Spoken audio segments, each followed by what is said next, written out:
প্রায় 23 শতাব্দী আগে পৃথিবীর এক ছোট রাজ্য থেকে জন্ম নিল এক যুবক, যার নাম কেবল ইতিহাস নয়, সমগ্র বিশ্বের মানুষের কল্পনাতেও অনন্তকাল ধরে থাকবে। তিনি ছিলেন আলেকজান্ডার দ্য গ্রেট। আজ আমরা জানব কিভাবে এই যুবক একসময়ের ছোট রাজা হয়ে পৃথিবীর সবচেয়ে বড় সাম্রাজ্য নির্মাণ করল। 356 খ্রিস্টপূর্বাব্দে জন্ম নিল ফেলা শহরে। তার বাবা ছিল কিং ফিলিপাই এবং মা অলিম্পিয়াস ছিলেন খুব শক্তিশালী ও প্রভাবশালী। ছোটবেলায় থেকেই আলেকজান্ডার দেখিয়েছিল অসাধারণ বুদ্ধি এবং সাহস। তার শিক্ষক ছিলেন বিখ্যাত দার্শনিক অ্যারিস্টটল, যিনি তাকে শিক্ষা দিয়েছিলেন বিজ্ঞান, যুদ্ধকৌশল এবং দার্শনিক চিন্তাভাবনার পথ। 20 বছর বয়সে তার বাবা মৃত্যুবরণ করার পর আলেকজান্ডার রাজা হন। একটি ছোট রাজ্য ম্যাসিডোনিয়াকে তিনি দ্রুত শক্তিশালী করেন। প্রতিবেশী দেশগুলোকে এক এক করে পরাস্ত করতে তিনি প্রস্তুত হন।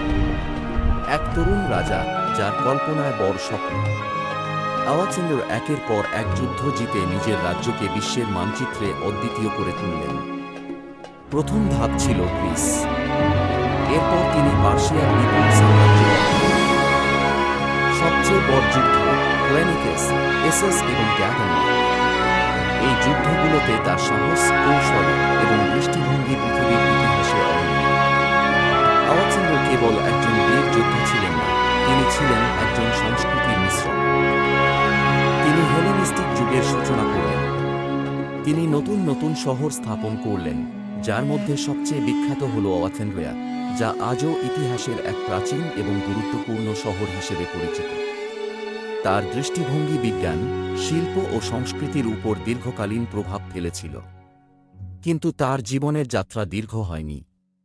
323 খ্রিস্টপূর্বাব্দে মাত্র 32 বছর বয়সে ব্যাবিলনে তিনি মৃত্যুবরণ করেন। তার মৃত্যুর পর বিশাল সাম্রাজ্যটি ভাগ হয়ে যায়। কিন্তু আলেকজান্ডার দ্য গ্রেটের বীরত্ব, কৌশল এবং স্বপ্ন আজও মানুষকে অনুপ্রাণিত করে। এরকম আরও ইনফরমেটিভ ভিডিও পেতে আমাদের চ্যানেলটিকে সাবস্ক্রাইব করুন, লাইক করুন আর শেয়ার করুন। ধন্যবাদ।